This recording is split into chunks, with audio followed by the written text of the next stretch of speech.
Përshëndetje, mirë se keni ardhur edhe sot në një gjë të re që do të shohim së bashku. Është një nga gjërat më të bezdishme në fakt që na ndodh në kompjuterat tan, kur hapësira e hard diskut ton zihet nga programe të panevojshme, edhe jo në pak raste ti dëshiron që ti heqësh këto programe. Atëherë, cila është mënyra që ti të heqësh një program, pra ta çinstalosh prej kompjuterit tënd?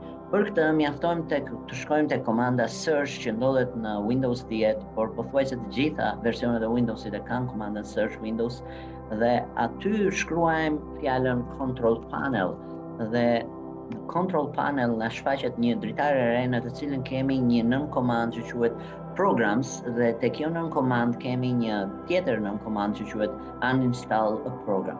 Klikojmë aty dhe na shfaqen një tërësi e programeve të cilat neve kemi në kompjuterin ton dhe patjetër që neve tani mund të zgjedhim programet të cilat janë të panevojshme. Për shembull, unë po zgjedh këtë program dhe pasi e kam selektuar me një klikim me majtën e mouse-it, mjafton të klikoj tek uninstall change dhe do të ndali një dritare në të cilën fillon instalimi i këtij programi, i cili zë një farë hapësire që në rastin konkret është 4 mega, por sigurisht që ka dhe programe të cilat kanë hapësira më të mëdha që janë thjesht të instaluara në kompjuter por nuk shërbejnë për asgjë. Madje kompjuteri tregon që edhe mund të mos jenë përdorur prej kohësh. Dhe ti klikon checkon uninstall, pra do thotë që dohet që instaloj, klikon next dhe nuk do dërgoj komente, pra nuk kam ndërmend të dërgoj komente atij që e ka bërë këtë program dhe në këtë moment i jap finish dhe automatikisht ky program u instalua prej kompjuterit tim